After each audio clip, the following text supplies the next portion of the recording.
खुलुमबाय दिनैनि निसाबटेट बयखौबो बरायबाय। दिनैनि फार्स्ट निसाबटेटानो जाहैबाय नेपाला मोनसे गोदान मेप फोसावदों। हादरा कर'ना भाइरासजों जुजिनाय समाव भारतनि माखासे सिमना ओनसोलाव दावराव दावसि सोलिगासिनो।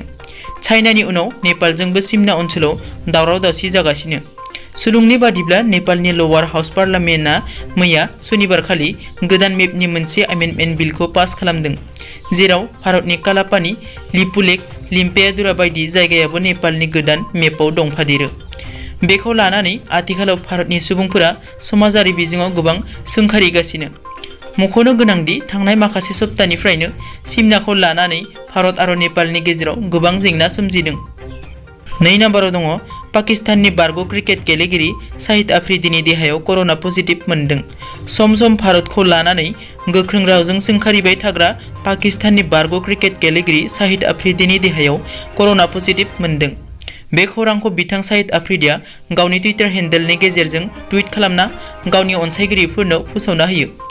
बेनि टुइटखौ नुनाय लोगो लोगोनो बिथां आफ्रिदिनि अनसायगिरिफोरा बिथांखौ थाबैनो कर'नानिफ्राय रैखाथि मोननो थाखाय इसोरनाव आरज गाबो। मख'नो गोनांदि बिथां आफ्रिदिया सम सम भारतनि सायाव गोख्रों रावजों सोंखारिनायनि थाखाय समाजारि बिजोंनि खौराङाव जायगा आवग्रिनो हायो। 3 नम्बराव दङ आइजोखौ होसोग्रा सन्जीब नार्जारिखौ पुलिसआ हमबाय। बिटिएडि ओनसोलाव बे बोसोराव खुंजानो गोनां बिसायख'थिखौ लानानै दोंहाव बारगासिनो दङ। क'क्राझार जिल्लानि 6 नं कसुगाव बियाबनि सिङाव थानाय तुर्सिबिलाव थांनाय शुक्रबारखालि तुर्सिबिल गामियाव माखासे इउपिपिएलनि आइजो मावथिफोरखौ गाज्रि राव बुंनानै हरनि समाव होसोनाय बिपिएफनि बारग' मेम्बार आरो बिपिएफनि मावथि सानैनि गेजेराव मेम्बार सन्जीब नार्जारिया मैया मोनाबिलिनि समाव आयेन बायदियै तुर्सिबिल थानानि आइसिजों हमजायो। मख'नो गोनांदि थांनाय शुक्रबारखालि हरनि समाव सानै बिजावजालिया न' फारसे फैफिननाय समाव दखानाव जिरायना थानाय सन्जीब नार्जारिया गाज्रि राव बुंना होसोदोंमोन। 4 नम्बराव दङ फिफा रेंकिंआव भारतआ 108 सारियाव। मुलुगनाङै फुटबल फसंथान फिफाया जुन दाननि थाखाय फोसावनाय वर्ल्ड रेंकिंआव भारतारि जोलुर हानजाया 108 सारियाव थाफिनदों।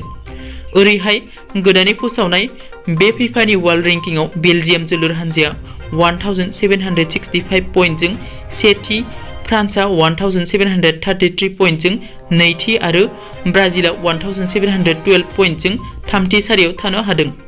कर'नानि जाहोनाव थांनाय मार्च दाननिफ्रायनो मुलुगनाङै फुटबल गेलेमु बन्द जानानै दङ। बे हिसाबै गोदानै फोसावजानाय बे रेंकिंआव जायखिजाया हानजाखौनो जेबो सोलायसोलो जानाय नुनो मोनाखै।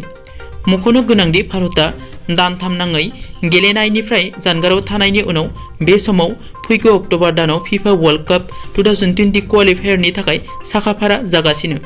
5 नम्बराव दङ आमेरिकायाव सेप्तेम्बरसिमाव 2 लाख सुबुंफोरनि जिउखौ फोजोबनो हागौ कर'ना भाइरासआ।